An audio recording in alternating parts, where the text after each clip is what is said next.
no matter what's going on in your life, no matter how painful and stuck you can feel sometimes, and especially with the interpersonal dynamics in the relationship arena, every problem has a solution. Every question has an answer. And most of the time, that answer will come from within, right? Mm-hmm.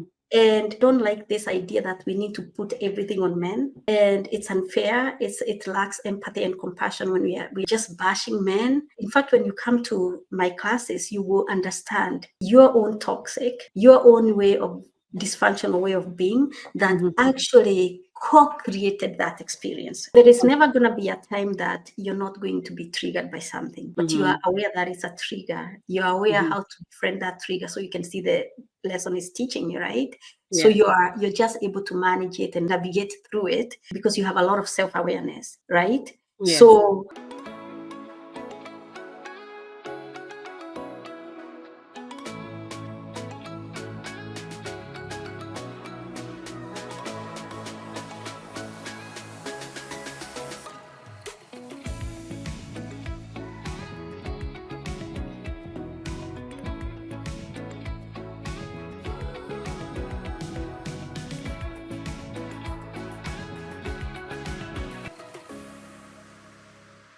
Good evening. This is your host, Dolly Ochola, and I welcome you to Kavaya's Daughter Speaks. We had taken us a little break for the summer, and now it's fall in New Jersey. It's beautiful, and we have our first guest this fall season, and our first guest is Miss Jacinta Mutonga. Jacinta is what we call and this is not her best quality, but one of her most noticeable quality is her fashion sense. She is like a fashion diva. When she walks in the room, she commands you to pay attention without saying anything. Jacinta is a coach, and Jacinta works with women, and she helps women um, kind of come out of their toxic patterns and develop new patterns that will benefit them rather than the toxic patterns that actually end up not benefiting them. Um, Jacinta has worked with hundreds of women. She has made changes in many women's lives, and that's how I know her, because she's made changes. And I actually have taken quite a number of her classes just to better myself and to see, what is wrong with what I do, what patterns do I need to change. And so I have benefited greatly from Jacinta. So, Jacinta, I want to welcome you and I want to thank you for taking time out of your busy schedule to join us. And at this time, I would want you to introduce yourself and what you do, and then we'll go backwards and talk about how you got to this point. Welcome, Jacinta. oh, thank you so much, Dolly, and thank you for having me, and thank you for that introduction. That was very kind of you. I am Jacinta Mutonga. As you said, I coach women in the area of self-love, feminine energy, and how to show up as their most empowered versions of themselves in relationships. And one might wonder why those three things are very interconnected. Yes. And when you know how to leverage and synergize those three things, you show up in your relationships much, much more empowered. You enter in more fulfilling relationships where your needs are being met. And you also learn how to be in healthy, fulfilling relationships. So I love this work that I do. I've been doing it for a number of years, worked with hundreds of women. Nothing makes me happier than to see a woman come from patterns of dysfunction or sometimes very toxic relationships and learn how to unlearn all those patterns, how to reflect to herself first and foremost, and so she can understand why she is attracting or even choosing the circumstances and the situations that she's choosing. She finds herself in relationship with other people. So that's a little bit about what I do for work. I'm also a mother of two. I have a 23-year-old son and a 21-year-old daughter and a Wow. husband. And I have been married for 24 years. I've been together with my husband for 28 years. So over that time, I have made the same mistakes as I talk about in my classes.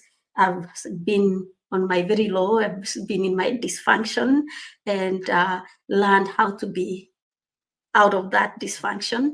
And it's really tremendously made a big change, not only in my marriage, but in my relationship with my children, in my relationship with extended family members, with my friends, and even as a businesswoman. So I love the work I do. In this space of empowering women to be the best versions of themselves, is where I thrive. I feel like that is what God put me on in this world to do. I feel like I finally figured out what my calling was. Yes. Good. I think there's nothing as fulfilling and as satisfying as walking in your calling, you know. Absolutely. And you work with relationships. And I just want to clarify that when you change how you behave, it's not only your marriage or your your romantic relationships that change. It's all the relationships around you at your workplace, with your colleagues, with your friends, and with your family as a whole. 100%. And I always say how we behave in one area is how we show up in other areas. As an example, if we are showing up as women who don't know ourselves, we are showing up as women who don't know how to set healthy boundaries with our family members or extended family members, chances are we are going to show up in the workplace like that, and we're going to show up in our intimate relationships like that. That's just one example. So when you come to my programs and we work through some of these, I call it shining a light inward to figure out our own toxic patterns or dysfunctional patterns and correcting them. You start seeing that every other area of yourself, of your life, aligns. So including your business or your career, because you have fundamentally shifted yourself from within, and the external world is a reflection. It's just a mirror for what's going on internally. So once you shift that, you see externally everything else starts to align. Okay. Yes. So Jacinta, you know, I like to look at things from a mental health perspective, right? Absolutely. Yes. So I want you to talk to us a little bit about your upbringing and how your upbringing affected how you presented. Yes. Let's talk about as a little girl, and then as a teenager, and then as an adult, briefly. Yes. So I grew up, I was born in Kirinyaga, Kenya, and I was raised in a polygamous home. My father had 2 wives. And I did not know that. Okay. Yes. My father had 2 wives, and between the 2 of them, they had 15 children. Okay. And we all grew up in the same homestead. And when you have so many children in the mix, and we also didn't have a lot of money. We were in the village, no shoes. It's like no running water, no electricity. It's literally village upbringing. And we didn't have a whole lot of money. And my father also struggled a lot with alcoholism. And so when you grow up in a family, in an environment where there is any kind of addiction, and alcoholism is an addiction. Yes. And it's also what I've come to understand. It's a way to numb or to cope with some your feelings, resolved traumas, right? It can be a very volatile, very it's an environment that leaves a lot of anxiety, a lot of chaos, a lot of uncertainty. Like it's just not a stable environment. There was also, there was the domestic violence, and then we are so many of us, and my mom and my stepmom are having to now figure out how to raise. My stepmom had 8 and my mom had 7.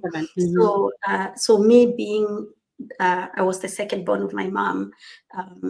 I have an older brother before me, but being the older girl child, I found myself, in fact, actually the older kids, we found ourselves being put in this situation where we are helping raise our parentifying. Parentifying. I didn't want to use the psychological term, right? You become parentified or take on the adult role at a very young age.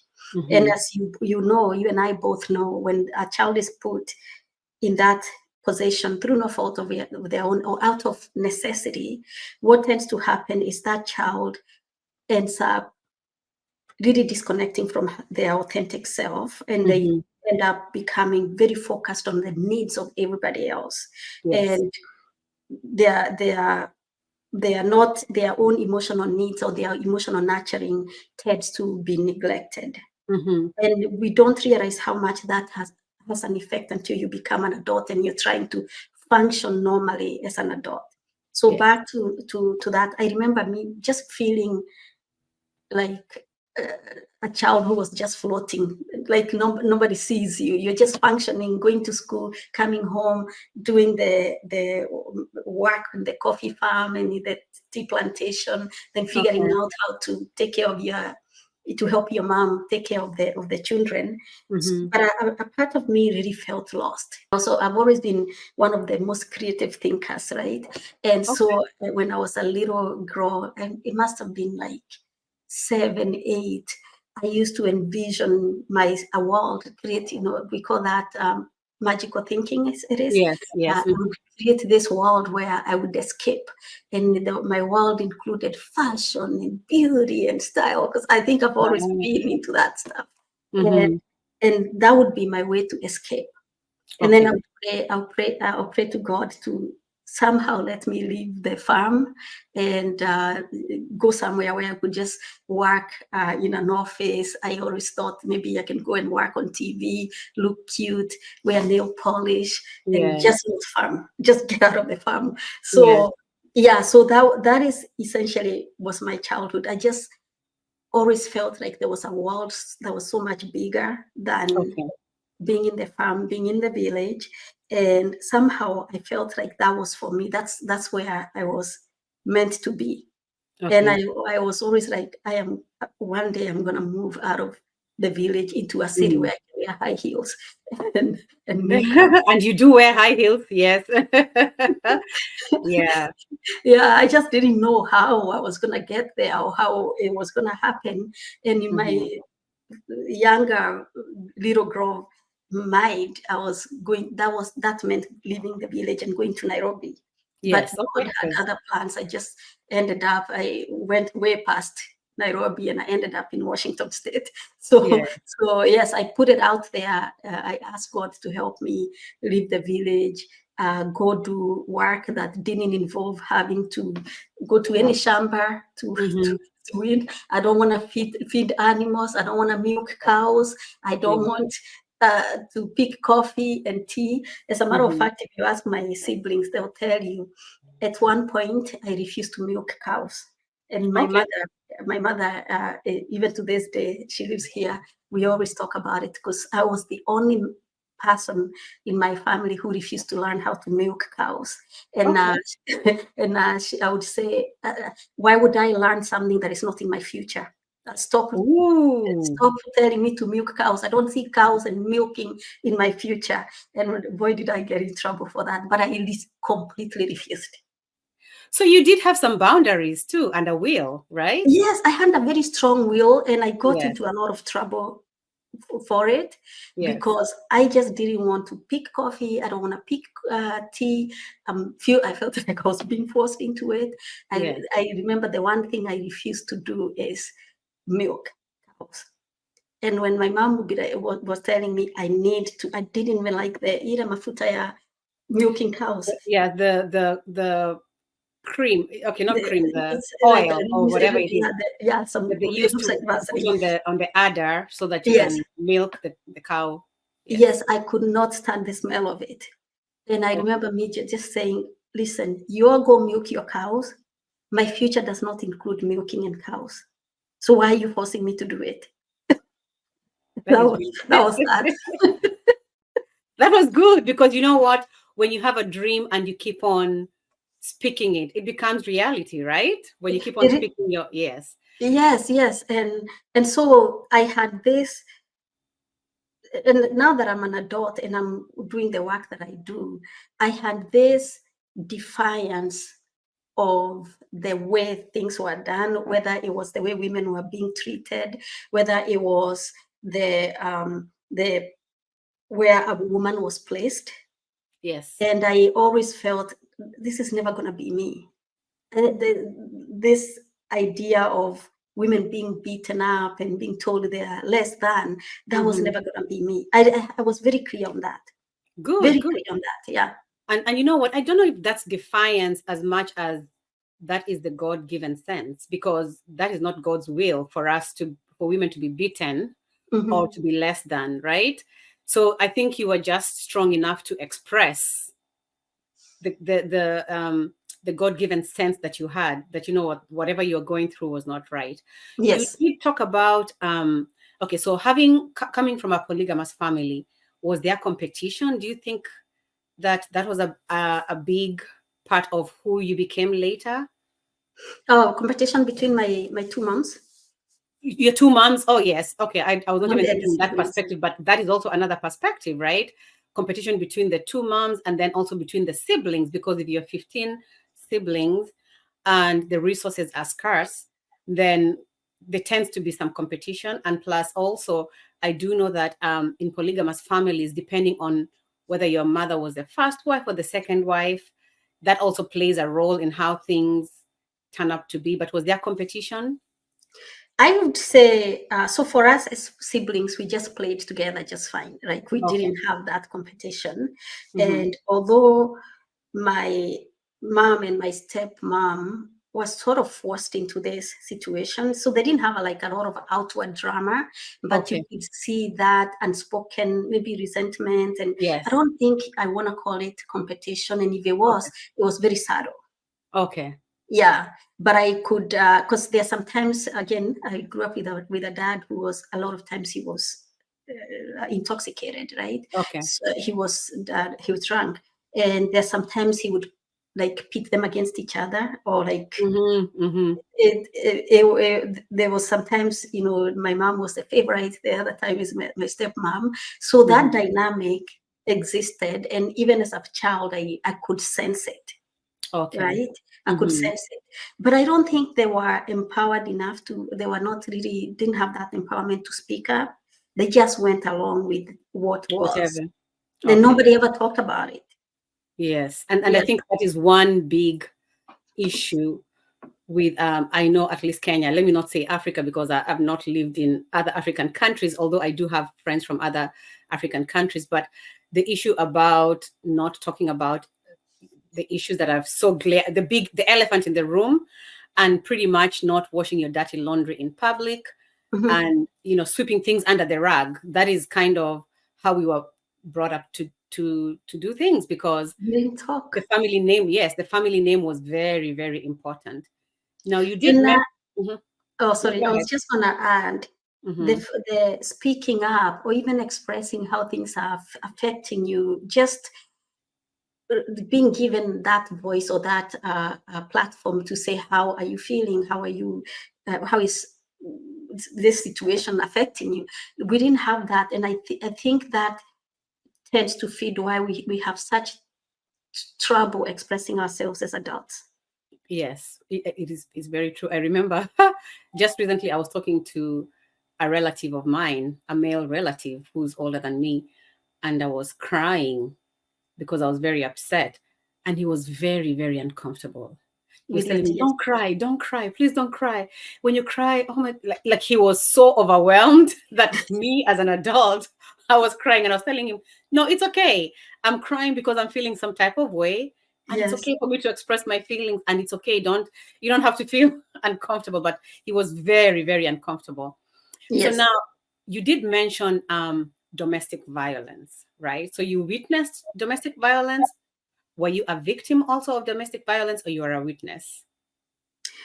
So I think with the domestic violence part of it is, I just grew up seeing all the men in my life, whether it was my father or my uncles or Mm-hmm. extended family. It was almost accepted that a man is supposed to beat his wife or wives whenever he Oh, feels like it, right?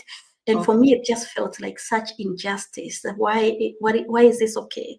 Why is nobody saying anything? Why are the women who are seeing first of all, they abuse themselves, and then they are seeing a fellow relative being abused, and then they come together and they advise her how she needs to shrink herself even some more and go back to the person who abused her, and like go bend yourself into a perfect pretzel so that you don't upset the man, right?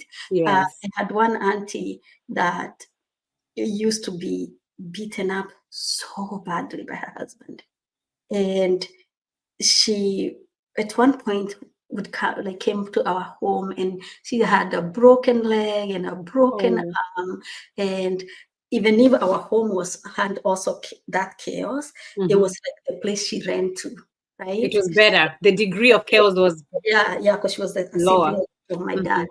And they would come, and the women are gathering, and they're talking in low voices, and they're literally advising her how to go and in Kikuyu is kwenye here. It's called, it's like Humbling yourself. humbling. Yes, that's the word. Humble Yeah. yourself. Just don't speak up. Just like what you need to do so that this man, a full-grown person, can stop abusing you, right? And after maybe a week or two, they would come and they are speaking in hushed tones. The husband would come looking for her, and then the clan people, the people of the village, The are all, elders. and they all talk, and then next thing you know, her and her broken arm and her broken leg, they have gone back, and I would be sitting there, like, a lot of you experience a lot of anxiety when you experience these things. And I'm Yes. like, why? How is this okay? This is just so horrible, right? Yeah. And I would just tell myself, I do not think that will ever be me. And then at that point, I was like, me, I will never get married, because I identified marriage With with that. trauma. So Yeah. yeah, Domestic so violence. so I was that girl that went through teenage years and younger college years. I was never gonna get married. I'll date, but for me, marriage is not the thing I look for. Like I'm not dating for marriage, or I'm not talking to guys for marriage, because I just thought that this is where you as a woman go to die spiritually, emotionally. Everything about you dies when the minute you get married. Yeah. I can just imagine that was re-victimizing the victim. So the victim has come to you because they're broken, and then you're pretty much re-victimizing them by telling them pretty much it was your fault. Because when you tell someone to humble themselves more, you're implying that this person is the What one did you do to caused. trigger Yes, this person? Yes. yes. That is Yes. very unfortunate. Yeah. So it really affected the way I saw relationships. It really affected the way I wanted to do things for myself. And it really formed for me what I didn't want as an adult. As a child, you don't have a choice. You don't get to Yes. choose the circumstances or the environment. But the one thing I was very, very clear about was that what I was observing just didn't feel normal. There's no part of it that to me felt normal. So even as I was a young woman dating and interacting with men, one of the things I was really on the lookout for is how a guy I was dating or talking to, if they were able to control themselves. They had self-control, if they were dramatic. To this day, I do not like men who yell. Like if you are a man who is dramatic and you like to yell and scream, no, yeah, we don't even belong in the same zip code. Yeah. It's a trigger. Yes. Yeah. So now you've grown up in this situation. You've gone to college and now you're dating. Can you tell me some of the insecurities you felt, or can you tell me some of the things that, looking back, now that you're the healed Jacinta and not the broken? And healing is a lifelong thing. It doesn't happen instantly and then everything is forgotten. But now that you're in a better place, can you tell me some of the things that you did as a young adult and in your younger years that were as a result or reflected your trauma as a child? Yes. So obviously, when you grow up in an environment like that, you become quite codependent. Like you always learn to put the needs of other people hand of your own. Yes. And while I was very clear on the romantic side of things, what I didn't want and what I wanted, the Yes. other side of my friendships and my relationships with my relationship with my extended family, how I showed up even in work, I was very, very, very codependent, which Okay. is to be expected for anybody who grew up in that. You almost like you're always you're disconnected from yourself so much that you Yes. get a sense of being or a sense of self from how much you can do For others. externally, how much validation you can get from others. You become a big, big people pleaser because remember, you are always trying to bring calm and To the chaos. protect like in the midst of chaos. You're always trying to do what can you do to not trigger your dad, to make sure that your mom is okay. You become like you're always looking out for how do you make things okay, make things calm and not so chaotic. Mm-hmm. And so for me, when I was in college in the US, I came to the US to go to college, and Okay. I was dating. The only thing I looked out for is how much does this person drink. If you drink too much, you're not my person. Remember, I had already made a vow to myself that was never Yes. going to. Yes. So I was very good at looking at the things that I didn't want. If you like to scream and yell when you're in conflict, if you drink too much, I wanted the opposite of what I had seen. Mm-hmm. Um, but and I got that because I became very good at vetting those things. And Yes. so in my dating, I think I had the easiest dating life because first of all, I'm not dating for marriage, For right? marriage, exactly. So there's I'm not no, going out with you for it's five casual. months and I'm like, what are we? Where are we going? Are we going to get married? That was never me, Mm-hmm. right? And ironically, when I was dating, I guess they call that the dating from your feminine. I was one of those chicks who are like really laid back. I'm not putting any pressure on you to be anything. Like give me anything. I don't care where we are 2 months from now, 6 months from now. And because I was actually very relaxed when I was dating, I wasn't putting any pressure on any guy. To me, when we are together, we are together. I'm present. When we're not together, I go live my best life, right? And Yes. I think for the men, they find that energy very attractive. So it Mm-hmm. was the funniest thing is I had the man I'm married to was actually like the fourth guy to ask me to marry him. Oh, wow. Okay. Yes, Jacinta. yes, Yeah. Uh-huh. yes. So I always found that these guys who, to me, I'm just dating because I don't want to get married, I don't want to have kids, and they're like, well, but I want you to be my wife. I'm like, I am not anybody's wife material, right? So, and I also just felt like I wasn't internally, and this was the truth. I wasn't internally solid. I wasn't internally Mm. mature. I wasn't internally grounded. So how am I going to be able to support a home when the home, like inside, I feel like a little girl who doesn't even know what Mm. it's that part of it I knew. So that is good that you identified your brokenness, right? I always felt that, yeah. Oh, that is very good because self-awareness is like the first step. If you're not Mhm. self-aware, then you would never change anything.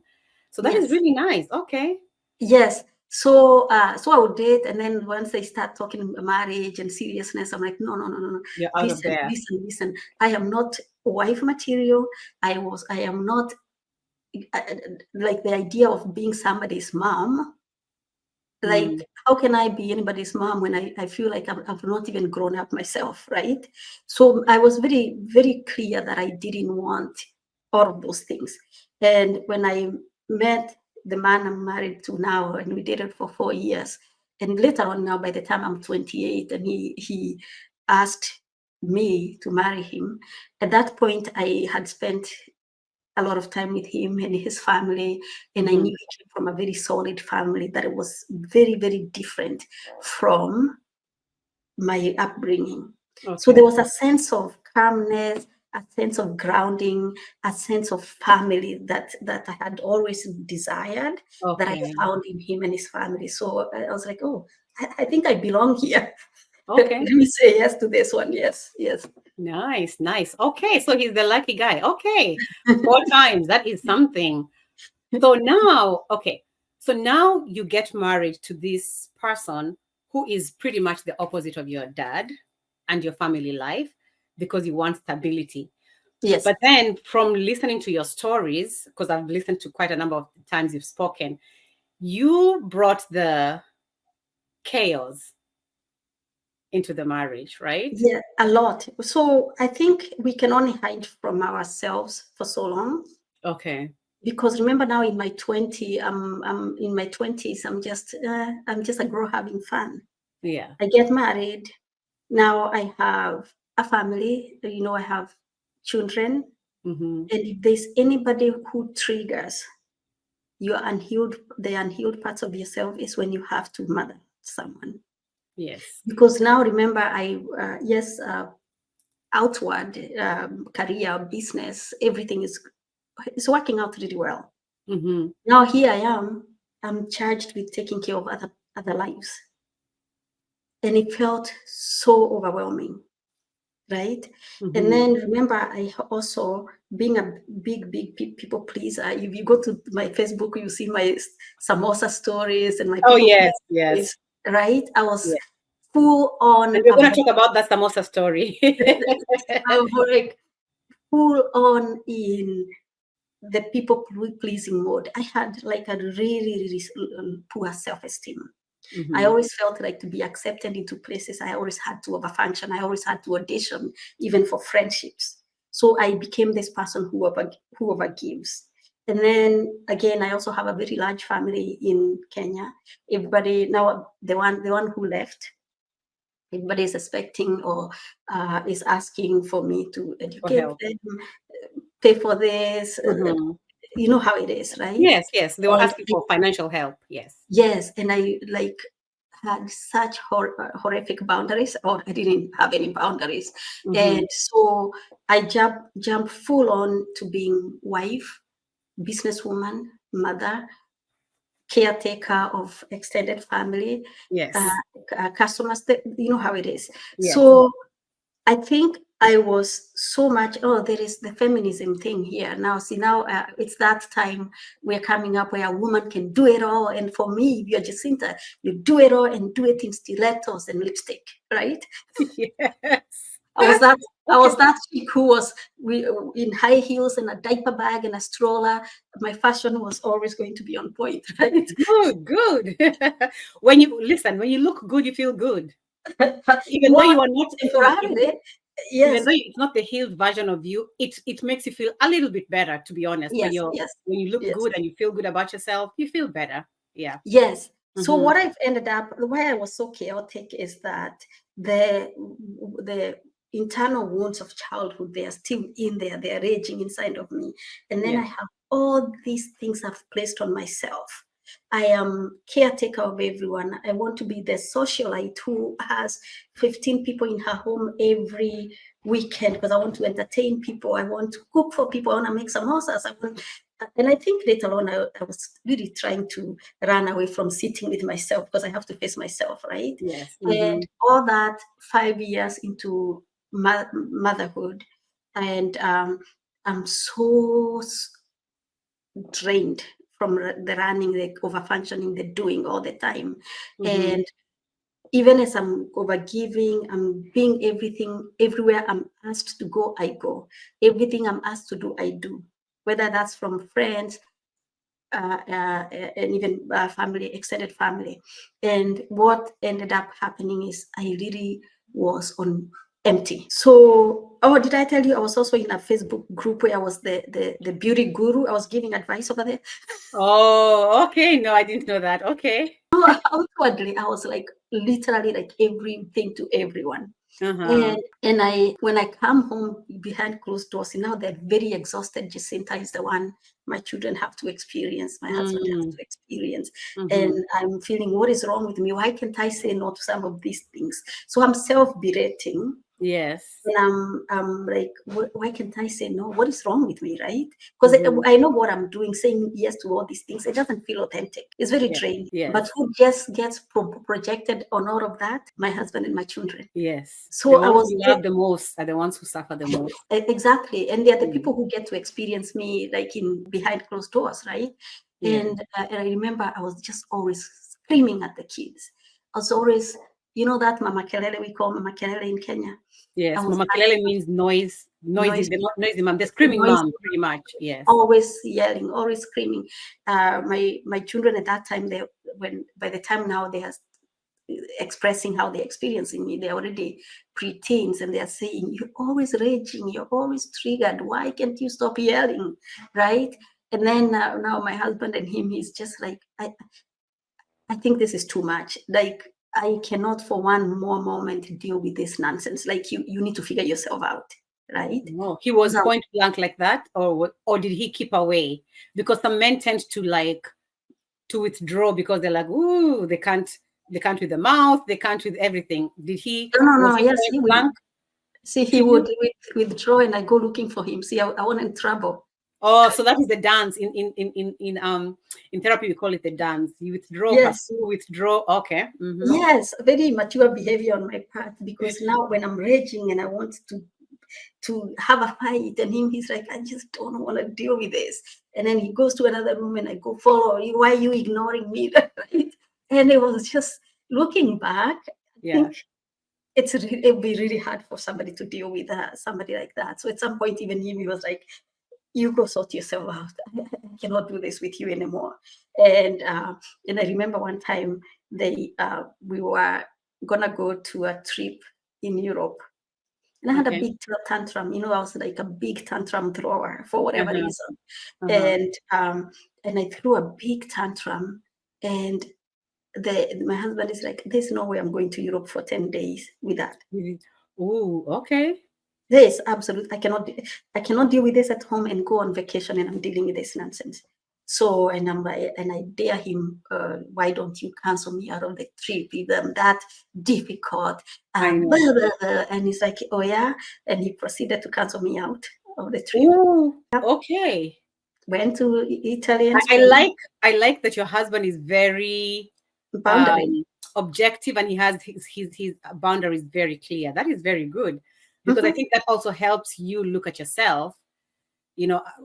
Rather than if you had a husband who was not telling you what he thinks and telling you like it is, maybe you would still be raging to this day. You know what I mean? Oh my Wow. God, yeah, actually, that's actually the best thing that ever happened to me, because I think at that point I realized I've pushed this too far. If I continue with this raging and projecting all my whatever was going on these three human beings, I'm gonna Mhm. lose them. And that was Wow. actually the very, very clear Light sign right bulb. there. Like a Yes. light So, bulb moment. anyways, they proceed to go to Europe, Oh and my goodness, I would die.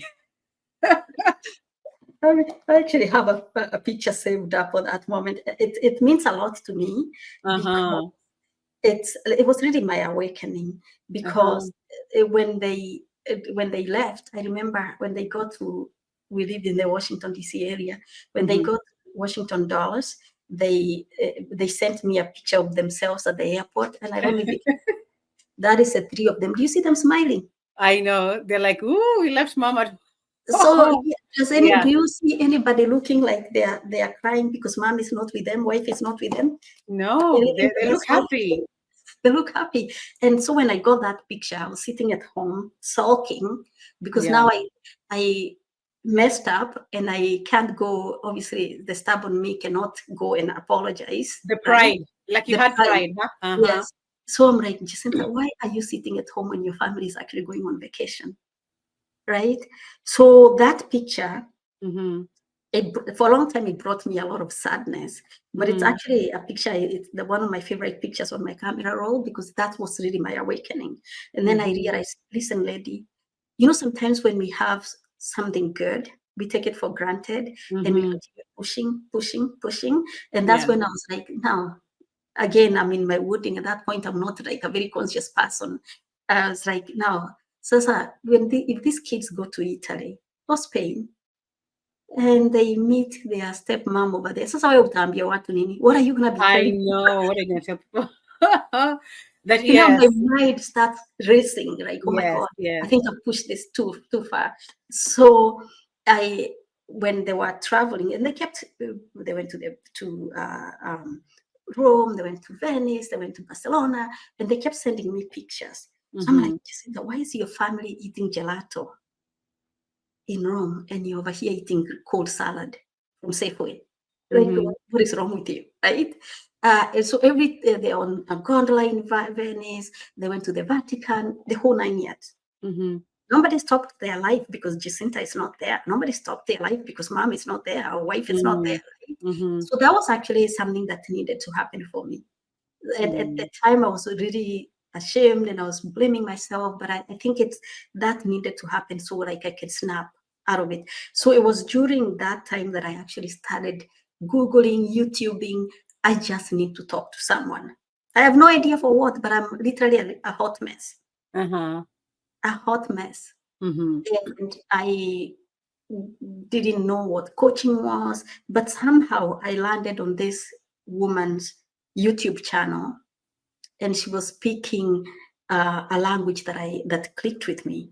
And I remember just listening to a couple of her videos. She had a link there to Skype. This was before Zoom. And I scheduled a call with her, and she got on Zoom and as Skype, and we talked. And I felt, oh my God, I think this is a lady that is going to help me. So that was actually the lady I hired as my first coach. Okay. Yes. So it was in that 3-month coaching program with her. It was a one-on-one, but it was a 3-month contract. And I started now to understand why I was so chaotic. Why I was projecting a lot of my childhood stuff outward. Right? This is why I'm raging. I'm so triggered. I am just a difficult person to live with. All that stuff, the chickens came to roost. So that's how I actually understood what being in your codependency, what your childhood has to do with it, why you are always in internal chaos, right? Yes, so we had to work through those internal chaos, through whatever was going on internally. And I remember, even when I talk about masculine, feminine energy, I teach about that. And I remember when she first told me that I was running so much on my masculine energy, I almost fired her. I know, because how dare she, huh? How dare you call me a man? You see my manicure? I know. I'm the diva. I'm the fashion diva. Yeah, so that's where I learned what all that was. And I just would show up. Religiously, I showed up to our appointments. And I started to now understand why I was so dysregulated all the time, couldn't manage my emotions. I was just all over the map. And then when my family came back, I continued to do my class. I never sent a single word, not even to my husband, that I was doing any of this. I was just like, I need to figure this for myself without involving anyone. And sure enough, like 2 months into it, I was like, oh, I did the assignments she gave me, and I'm like, I'm feeling so much calmer. I am feeling so much better, and I'm responding now to my children's needs. I'm not just reacting every which way. And so our 3 months ended. I was like, oh, I'm loving this new space. I actually feel happy and calm. And I think I can't speak for them, but I think they started noticing there's a lot the of difference. changes. Even our communication started changing. And then after that, anytime you start doing this inner work, we call inner work, is that you continue. I felt really not addicted, like I was like, I'm loving this new space. I'm loving this new vibration I'm in. So I continued to take on personal development classes. I joined Mind Valley. I bought the whole year membership, taking all these personal development classes. And that is actually how everything shifted for me. And I have been learning about taking personal development, understanding relationships on a deep level, like from that. To this day, I'm always in some kind of a class. Yeah. Okay. Wow. Did it become, I know that in therapy, sometimes when you start unearthing what happened to you in childhood, sometimes it becomes worse before it becomes better, because you're forced to think about things that maybe you had put in the back of your mind, things that you did not want to think about. Did that happen with you? Yeah, it felt actually quite overwhelming, and Okay. I can understand that, because sometimes even when ladies come to my classes and we start now understanding that there were the root causes of some of the behaviors we are exhibiting, it just felt like, how am I going to unravel all of this? Like it felt so overwhelming. Mm-hmm. And then when I was talking to my coach, she's like, one step at a time. Remember, all this is something that has been conditioned into you, or into your subconscious for such a long time. It's Yes. ridiculous to expect that you're going to come to a 3-month program and all of that disappears. So she Mm-hmm. brought back the reality of it, and like the right expectation. Mm-hmm. And just knowing that it's like giving birth today, and then you expect tomorrow you're going to be in your skinny jeans. It doesn't work. It Yes, doesn't it doesn't. happen like Yeah. that, right? Mm-hmm. So I did feel overwhelmed, and Mm-hmm. when I felt overwhelmed, because part of the thing that I learned through my first coach was how to manage those overwhelming emotions when they come up, how to Mm-hmm. listen to them and just let them, observe them. And they come and go, they come and go. So I continued being a student of personal development. And I was always on YouTube listening to the right people in my valley. And the more I did it, the more it just became, yeah. And a year into it, I was feeling so much happier. I was so much calmer. I knew how to set boundaries. I was just a more aligned version of myself. And I started noticing even my relationships, the way my family was responding to me, the relationships that felt really with a lot of resistance, and especially the way I was relating with my family of origin, it Mm-hmm. just things just started falling into place. I didn't have all that resentment I had built over time. I had already dealt with it, so my relationships felt really easy after that. Mm-hmm. And it just goes to show that when we work on ourselves, things start falling in place. And as you said, it might look overwhelming to begin with, but eventually things get to work out. Now, okay, so now you're taking these personal development classes, things are becoming better. Um, was it a struggle? Because the default that you had was chaos, right? Was it a struggle or was it smooth sailing? Did you find yourself going to the default sometimes and then picking I yourself back think up? I think default settings are always coming up, even now, so many years later. But Mm-hmm. I'm now just self-aware. So there is never going to be a time that you're not going to be triggered by something, but you Mm-hmm. are aware that it's a trigger. You're aware Mm-hmm. how to befriend that trigger, so you can see the lesson is teaching you, right?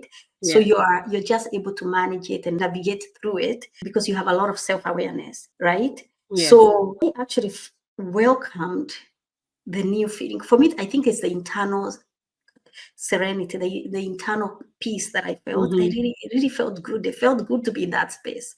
Good. So even when things would get hard, and I go back to my default settings and the trigger Jacinta, and I take a deep breath or ground myself or navigate through the trigger, it still felt so much better to be in the karma space than Mm-hmm. the chaotic space. I really didn't I don't miss being always yelling and screaming and being dysregulated nervous system all over the place. I know, I know. Yeah, I don't like that.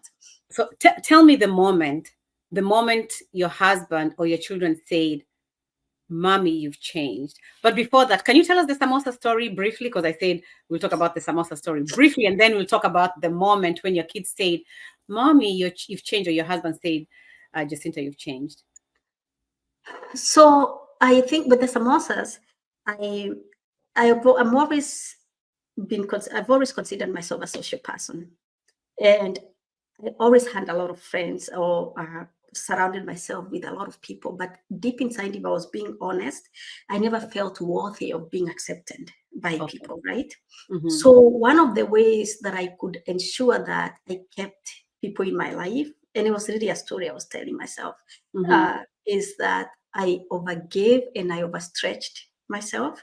Okay. And for me, who loves to cook, I love cooking. I love food. Cooking for people became the way I ensured I was accepted into social circles. I always had people around me. Okay. And again, it was a way to avoid being alone, to face myself. But it Mm-hmm. was also a way for me to make sure that I always had friends around. Yes, You you know, were not we call rejected. that, You didn't want to be rejected. yes, so we call that what, auditioning and performing. So I Mm-hmm. was always auditioning to be accepted in social groups, right? Okay. So cooking for people, and samosa is just one of the Mm-hmm. examples I've used. I remember people, some acquaintances would call me and they're like, hey, my family and I are coming from church. Have you made those super nice Kenyan pancakes? You know, the ones from scratch, Mm-hmm. right? I Yeah. loved to cook that, and I would cook those on Sundays, and then say, "Hey, you guys want to come over? I'm making those Kenyan pancakes." And so I I was that chick who was called. Hey, when people don't want to go home after church to cook, they I come to know. the They come to your house. my husband is like, why we always have to have people in the house, right? And I realized that now, as I look back, Mm-hmm. I had terrible boundaries, and I felt like if I say no, these people will not be my friends. Mm-hmm. So I would always be the one being called. Hey, are you gonna cook? You're yummy, whatever, whatever. Yeah, sure. Come and bring your family of 5, right? Yes. And deep inside, I'm like, why did I just say yes to that? I'm so exhausted. I don't even have time, right? And they're like, can you also make the samosas? I'm like, I'm first, first voice inside myself is, I don't even have the bandwidth to be making no samosas. Mm-hmm. And Sunday, But tomorrow is Monday. yeah, Tomorrow funny is a thing is, weekday if it's too. my children or my husband who asks for samosas, like, listen, I am too tired. But when it's an external person, I'll begrudgingly say yes, right? Yeah. So, Mm-hmm. so the samosas were a thing I did, and I became really good at it. I would make spicy ones. Make goat samosas. Have you ever heard of goat samosas? Mm. Right? That is an expensive samosa right there. Lisa, it was so expensive. And if you live in America, you don't just have goat. You have to drive to a halal Oh, store yeah, exactly. Yes, because it's not sold across everywhere. town to Yeah. go buy this goat, wait for them to mince it, and then come make these samosas. It was like a whole production. And I knew I'm so tired. I don't even have the bandwidth or the capacity for this, but I'm so terrified to say no to people. Mm-hmm. And I enjoyed. I would get, how when you are codependent, you get a dopamine fix. Yes. They, The fix. You get a fix. yeah, Yes. you get a hormonal fix. It's a Yes. dopamine and serotonin, and Yeah. they make you feel really good and selfless for 10 minutes. And then you Right. go back to the Then diet the resentment, and then you have to do and your resentment, laundry. like how dare you use me like this? So the reason, the last time I made samosas, that's the story I told. I had this person, an acquaintance, and she loved my samosas. By the way, I got a fix from being told my samosas are really good, right? Mm-hmm, mm-hmm. So, and I remember one time she called me, and it was one of those. I don't want to put this on the person just because I could have said no, it's me No, without yes. Mhm. boundaries. But I felt like this person was so entitled because he's like, hey, Chica, how are you? It's a text. Hey, listen, I'm entertaining 100 people this Ah, weekend. This weekend, it was an event. yeah. Can you make me your yummy samosas? And also, can you make half of them spicy, the other half mild? And can they also be good samosas? I am like, Oh. right? And she did not give you any money. No. So this was a text message. So I read the text. Naturally, I'm like, how dare you be so demanding, so entitled? But before I could even figure out how to say no, which I didn't know how to say no, then the person called me. Hey, I just sent you a text. Did you see it? Mhm. Right, yeah, yeah. So yeah. So listen, this is what I'm looking for. Like, she's speaking really fast. She knows exactly what she wants. And then instead of me saying, listen, that's too soon. I don't have time. I don't. Ordinarily, if that was me, I would really set. Now I would set a boundary right there and then. I'm not Mhm. able to do it. I'm so sorry. Go sort yourself out. But I said yes. So now it's Wednesday. I have this order. Somebody has placed an order they are not paying me for, that I even have to go buy my ingredients. Mm-hmm. And I've said yes. And I'm so upset with myself. Why are you running around across town going to look for minced goat? And then after you leave the halal store with minced goat, you have to go to the Latina store to buy the tortillas or something. yes, the Peruvian store to buy, right? And Yeah. I'm going across town, and I'm so upset, not even with her, but more with myself. Why do you keep doing this to yourself? And I remember I came home, that's Friday, I bought the ingredients. And so tomorrow it's wake up, go to the gym, 9 a.m. you start making these samosas because they have to be ready by 1. And if you've ever made samosas in your home leaks of frying oil. Yes, yes. Right? And I'm like so upset with myself, and to an extent. And I look at my husband, I'm like, I am so livid right now. And people love to use other people so much. Why don't people know that? And he looks at me like, who did what to you now? Right? And I said, so now he can see, well, I better be very measured in what I say. Because this is a ticking time bomb, right? Yes. And now I'm enraged at that point, and he has to be. Every man knows how to. Yeah, how to navigate the waters. Yeah. So there's boiling oil over there. It's 9 in the morning on a Saturday. And he comes through the kitchen and he sees me raging, and I'm like, I cannot believe this person always uses me, always passes by here so I can make them pancakes. They've never even invited me to their house. And he looks at me like, who is not setting boundaries here? Ooh. Right?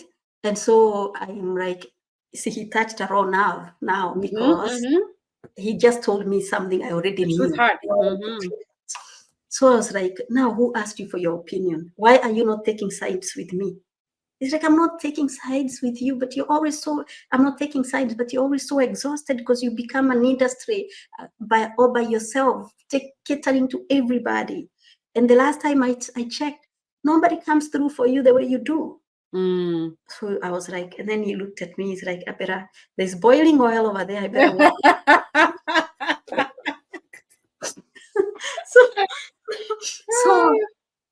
So anyways, I cook my samosas, and then my friend's husband was supposed to come and pick them up. And then she texted me and she's like, oh, can you bring them to my house? My husband is over there doing another errand. I was like, no, you did not. Right? But who is Jacinta? She gets into her car to go deliver samosas. Yeah. How far was that? I'm just curious. Down the street. Okay. It's maybe 5 minutes away. Yeah. So I come home, I'm exhausted. And I was like, I would never, ever make another samosa in my life. Like to this day. And this was 2016 or 2017. Oh, wow. If I want a samosa, I'll go order them from Swahili Village. I'm not burning myself up. Like that is a PTSD right there for me. So that is the samosa. But it wasn't just samosas. It was me always saying yes to people. It was me always being the one in friendship dynamics. I'm the one who gives the bulk of showing up, right? Yeah. And so when I was working with a coach, I realized these people-pleasing shenanigans, the need for that external validation. That's why I was doing these things. Yes, once you work on that, yeah, you really have no desire or need or even you won't even find yourself bending yourself, twisting yourself into a pretzel to please other people, right? So that is, that's the samosa story. And I think I still have pictures of the last 2 platters of the. So now my question is, right? Let me talk about, was this before your coaching class or during your coaching class or after your coaching class, the samosa story? That was before I got canceled out of the trip. This is the lead up to the. Oh, okay. Yes. So now I'm thinking to myself, so now you're taking these coaching classes, you're becoming a new person. you're developing boundaries, you're understanding your behavior, you're regulating your emotions, right? Tell me the moment your children or your husband told you, wow, mommy, this is different, like you're different, or maybe you realized, oh, it's been maybe a month since I yelled or whatever. Tell me about that moment, because I think that's a very feel good moment. So for the kids, I don't think they ever said anything. It's just that now, before they would see raging mom, they go into their rooms and go on their gadgets. I think the way the children said that was they came towards me more. And remember now, mommy is calmer, mommy is more responsive. I'm responding, I'm not reacting to the world around me.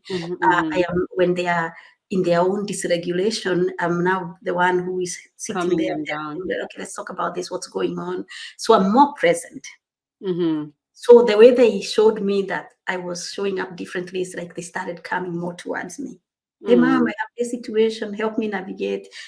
What do you think? Like, instead of now running from me, because now they are teenagers. And most of us who have raised teenagers know that sometimes we show up in ways that actually drive them further away. Yeah. Right? Or we have this energy that is more of a safe space for them, so they come towards you. So I would say they didn't say. My daughter is more vocal about those things, and she talks about it to this day. But I think the way they, at the time they showed it to me, is I became their safe space for their own chaos. That's such a beautiful thing. Yeah. So they were no longer running away and calling me triggered and all that. They were just more like, I became the mom that they want to be around, right? The cool mom, Yeah. with boundaries. With my husband, I don't know if I can pick one moment. Oh, I'll pick one moment. So remember, in personal development for a long time, and over time we just started having really cool conversations, like easygoing conversations. We are no longer in a lot of conflict. Even when we're in conflict, now I know how to express myself. Remember, when you don't have the language to express yourself, you become either passive aggressive or super reactive, or you Yes. do the mature, childish things, right? Now I have the tools to express myself. I have the tools to communicate. I have the tools to really show up as a mature woman, right? So that really became, our exchanges became so much easier. Now he's stepping up and doing the things. I'm very much now in my feminine by that time, and just giving, because before I used to be very controlling. I was that nagging child, grow child, who is always like controlling, micromanaging, right? And you do that to a man, you'd be like, listen, you're not my mother.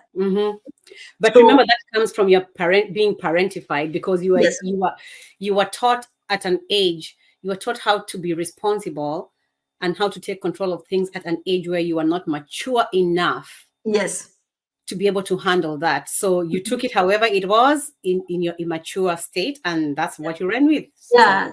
So I was showing up in that very mothering energy, what we've talked about in class, mothering energy. And I married somebody with very solid boundaries. So he would tell me, listen, if I was looking for a mother, I wouldn't have gotten married. So stop telling me what to do.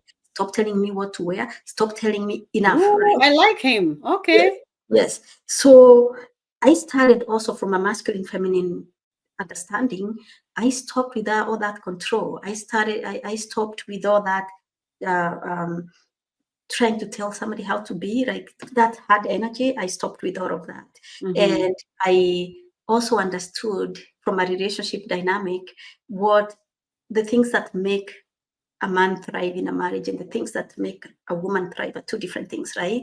So I had already come to the understanding that for a man, their first love language is respect. The second one is appreciation, right? Yes. Right? So Yes. once I started now showing up, this is a man who is very capable. He's a good father, a fantastic father, a fantastic husband, and I started respecting that and appreciating even the littlest of things. I appreciate who you are to me, to the children. I started now doing the very things that I now teach women, and it really shifted our relationship. So me learning how to, first of all, calm the hell down, like calm that little girl down, heal that inner little girl that was chaotic. Now understanding how to show up, bring that feminineness, is bringing the masculine. It literally shifted our relationship. So I remember one moment we went to Puerto Rico. It was actually when COVID had happened, when the borders, now we could travel and we had masks and we had to take COVID tests and or whatever. When we were able to leave, we went to. He took me to Puerto Rico, and I think when we landed there, and he had booked this really beautiful place, and he says that I make the, how did he put it? Let me remember. He said something to the effect of, I wouldn't be able to do what I do if I didn't have you as my wife and the mother of my children.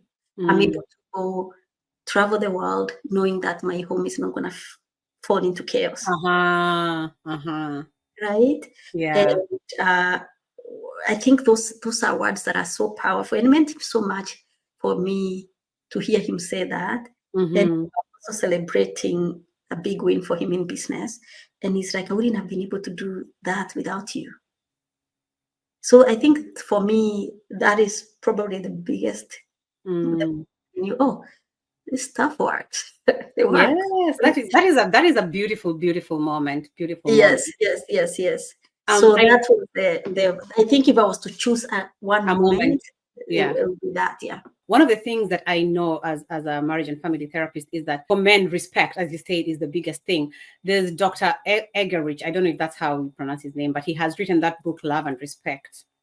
I haven't read it. That book, in that book, they did a survey of men, and they were asking the men, would you be alone and deserted and respect, or be in a world full of people with disrespect? Most men chose to be alone and deserted with respect rather than be around people with disrespect. Yeah. That just tells you how important respect is for men. It's a very, very 100%. That is the biggest thing.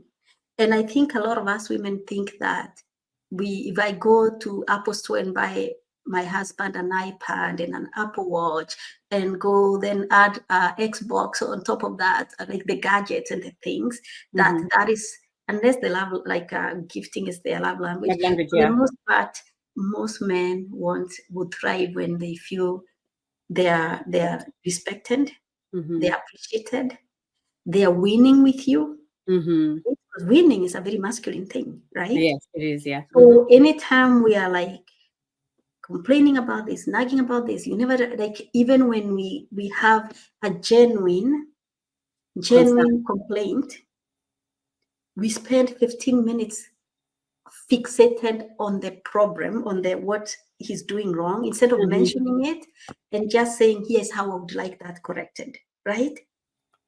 Yep, so, and men are fixers, so yeah. Yeah, so because men love to fix, right? That's part of the divine masculine. They thrive when they can be your hero. They thrive when they are winning with you. They thrive when they can solve a problem, right? They welcome a problem and they want to solve it. So one of the things that we women do is we don't speak up. Again, with no fairness, these tools are not tools anybody gave us how to communicate, right? Yes. So when things are not going right, we spend majority of the time fixated on what's going wrong. That is, and the man, you hear that as criticism. I don't know if you follow the work of John and Julie Gottman. Yes, Gottman. Yeah, the Gottman. I'm actually getting trained. The Gottman Institute. Yeah. Yes, and when we are, I think the 4 apocalypse, the things that they can tell that a marriage is going to end up in divorce is when there is that contempt, criticism. There's 2 other things that I can think of them. And every time we are like criticizing all the time, instead of saying, listen, when you did that was not kosher. It feels disrespectful. I feel neglected. I feel abandoned. Whatever it is that you're feeling, I would really appreciate if you did XXY, right? You've articulated what the problem is, how it's affecting you, and how would you like To be resolved, yeah. the corrective action to be? What would you like Mm-hmm. it, right? So you've given the man, there's a problem, and how, like, what the outcome you would like, so he can go fix it, right? Mm-hmm. And so Mm-hmm. when you learn how to communicate in a way that is actually effective, because sometimes, and I say this as somebody who lived there, sometimes we think talking a lot is communicating. No, there is such a thing as throwing words together, but you're not communicating at all. Exactly. Yes. There's Yes. a difference between talking and communicating, right? Yes. Yep. There is a Yeah. big So difference. for me, when I learned the distinction between the two, Mm-hmm. I now, whether I'm communicating something positive or something that needs, it's a conflict that we are in, I know exactly how to communicate because I have the tools. Mm-hmm. Yeah. Yeah. So, Jacinta, we've talked about a lot of stuff. I'm hoping that you can come again and you can talk about another topic. But I wanted just we are gonna be winding up soon. I just want to know what the consequences were to your friendship. Because to your family, that is very positive because they get to get the nice and beautiful Jacinta. But sometimes to our friendships, when we start changing and working on ourselves, our friendships are fractured, especially because you're not going to be a phone call away for samosas. You're not going to be a phone call away for whatever it is. Oh, I'm coming from church. Can I come by? Or, hey, we are 5 minutes away from your house. How did that affect your friendships? Oh, 100.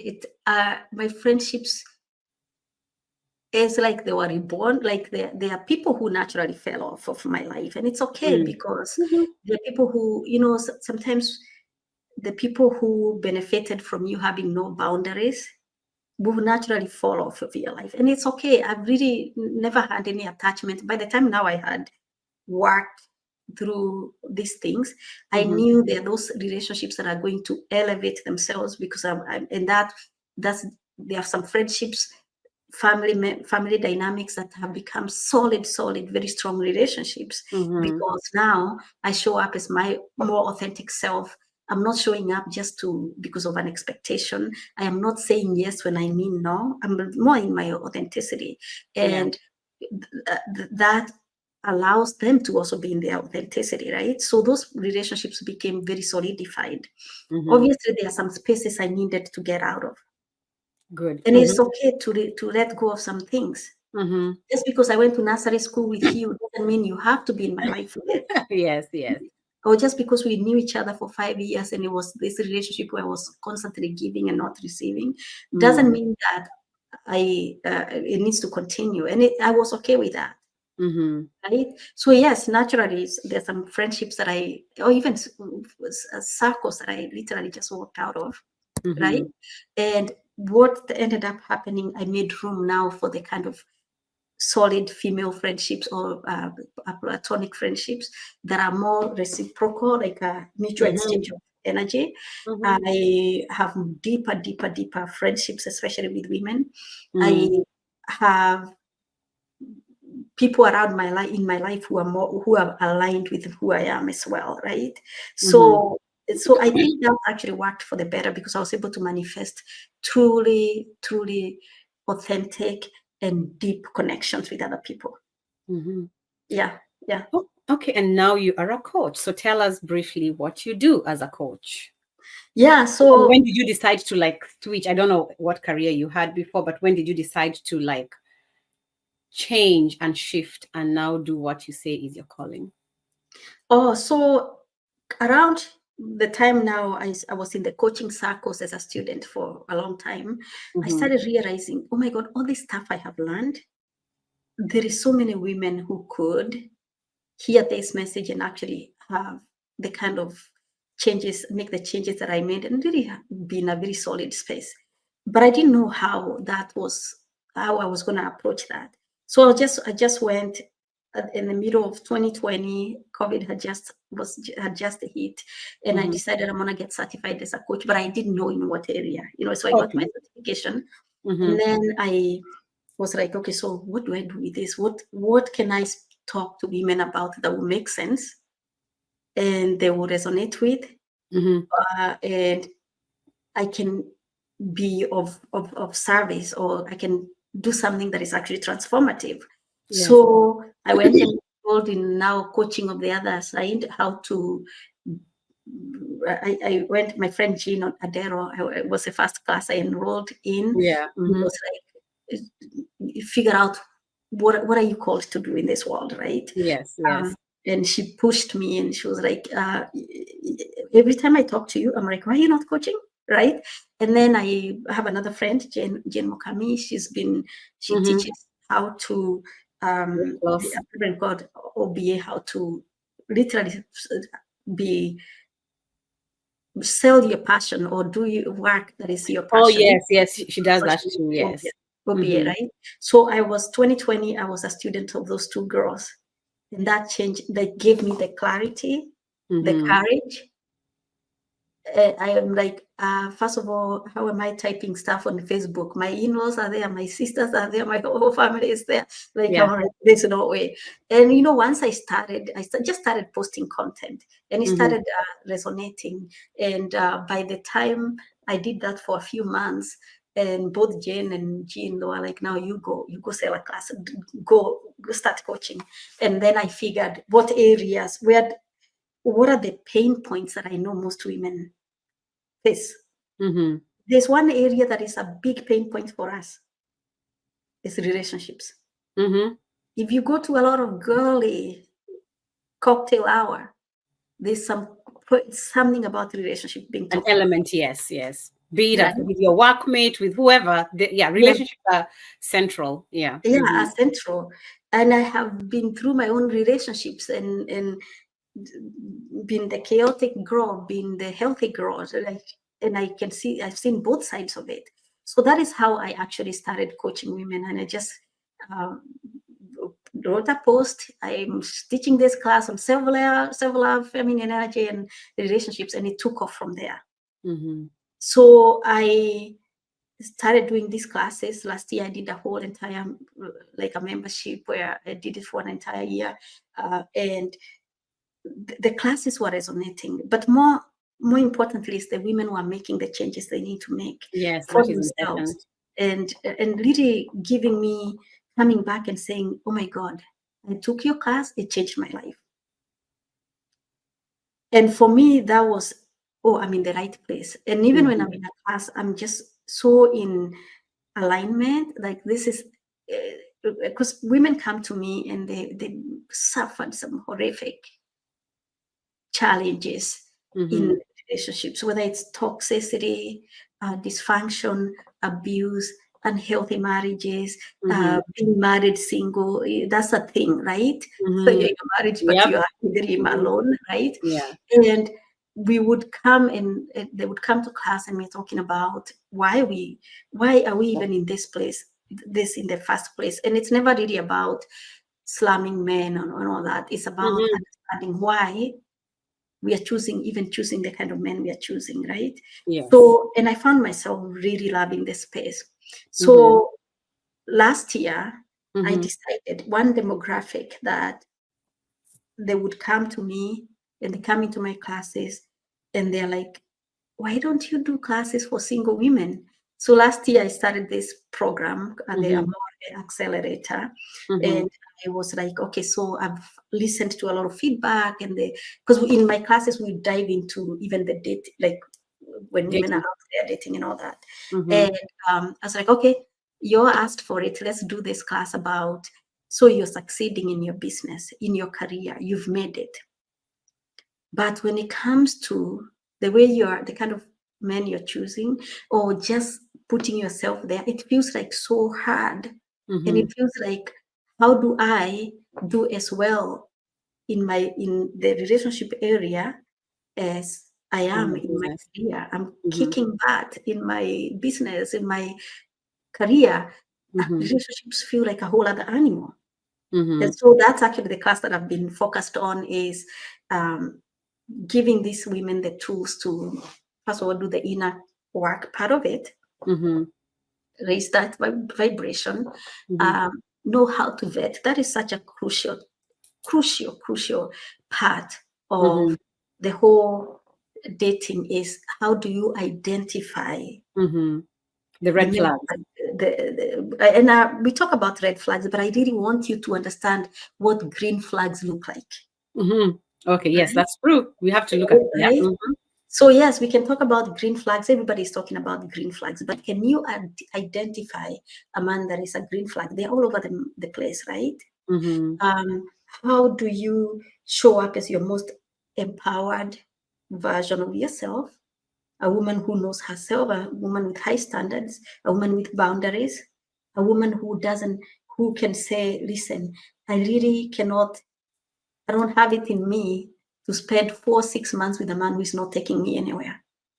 Right? And how do you even know what that looks like? Right? And these ladies having these tools to date the right way or meet men the right way, the right kind of men, and how to behave and stay in that feminine so you can attract the right masculine men. And then once you meeting the man, it's only the beginning. Being in a relationship, on the other hand, is an entire different ballgame, right? Because that's what you have. Yes, I've given you the tools to now get that person. But you know what? Remember the joker from 10 years ago who hurt you financially, who abandoned you? All that is going to play out in this relationship. You will have moments where those triggers come up. How do you handle them? And so it's a class that I absolutely love. I've had major success with it. These girls are meeting high caliber men, and they're in relationships that are exclusive, and they're no longer just going through the motions with someone a whole year. You have no idea what you are, and you're now feeling the need to ask, what are we? Where are we going? What plans? Right? We don't do that, right? So, so that is actually the class that I absolutely love, and to see these women who have come from past marriages or past relationships, society, an ex-husband, ex-boyfriend told them nobody would want them because they are single mothers or they have kids and they are a certain age. And I say nonsense. Stop believing all of that. And they finally meet and get into healthy relationships, healthy love, and they're getting remarried and all of that. To me, every time that happens, I feel like I'm in the space where that God to be. For them to truly believe in themselves again, and also believe in love, and not just believe in it, but manifest it. Yeah. So that's the class I am teaching now, is for the single ladies who also want to succeed in the relationships as much as they have succeeded in their work, in your corporate work or professional careers. Jacinta, one thing I like about you is that you don't focus on bashing men, because I feel like the men are bashed too much.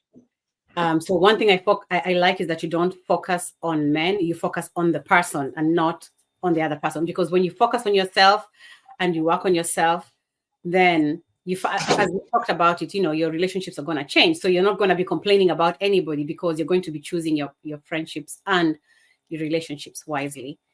Thank you. Thank you so much, Jacinta, for being with us. You have given us almost 1.5 hours of your time. Do you have a parting shot? And what role does faith play in your life? And what is so I grew up Catholic, and I'm still Catholic. I am quite a spiritual person, and I think that if you don't have some kind of a spirituality that you follow, and connection to the higher power, to God, you really cannot thrive. I'm not one who is more into the religious dogma and all of that, but I do follow a spiritual practice, and I do believe that anything I do, or even the work that I do, especially, has to they have to have a connection with God to be able to do that. Yes. Yes. What is your parting shot, Jacinta? And I am going to put Jacinta's information together with the podcast? What's your So I think I always tell women, or I would like to tell women, that no matter what's going on in your life, no matter how painful and stuck you can feel sometimes, and especially with the interpersonal dynamics in the relationship arena, Mm-hmm. every problem has a solution. Every question has an answer. Mm. And most of the time, that answer will come from within, right? Mm-hmm. And I just, as you said, I don't like this idea that we need to put everything on men, and it's unfair. It lacks empathy and compassion when we are just bashing men. Because Mm-hmm. in fact, when you come to my classes, you will understand your own toxic, your own way of dysfunctional way of being that Mm-hmm. actually co-created that experience, consciously or unconsciously. Mm-hmm. Attracts there. Yeah. Mm-hmm. Yes. And once you see how that dance between that toxic person and yourself, how it became something, it became a thing, Mm-hmm. and you correct that, you will notice that the next relationship is not going to be like that. So, and it's also to understand that the same challenges we have as women, the men also have them, Mm-hmm. They right? also have their traumas. Yeah. They Mm-hmm. have their traumas. They have, Mm-hmm. and nobody ever sits us down as children and gives us these lessons on how to be healthy in relationships and how Mm. to choose healthy relationships. Nobody gives us those lessons. So it's unfair, and it makes no sense when we have this us versus them. Mm-hmm. It doesn't make us it doesn't make our community, our society a better place, right? Mm-hmm. So once you understand that there is lots of great men in this world, Mm-hmm. just I like agree. wounded men, just like there's great women and wounded women, right? Mm-hmm. Yes. Yes. Yes, Yes. that duality exists. So my parting shot is, if we can go inward and figure ourselves out, as within, so without. Thank you so much, Jacinta, for being our first guest. I'm calling this season 2 because I started in September last year. So it's pretty much a year. I was thinking about it and I'm like, it's been a year. But I want to thank you so Congratulations. much. Thank you. I want to thank you so much, Jacinta, for being part of Kavaya's Daughter Speaks. Thank you for the difference you're making. And I know Thank you'll you. continue making a difference. And I hope that when we invite you back, you'll be able to graciously accept to come and Thank talk you. to us. It's Okay. been wonderful. It's been wonderful. Thank you so much, Jacinta. Thank you. Talk to you soon. Bye. Bye.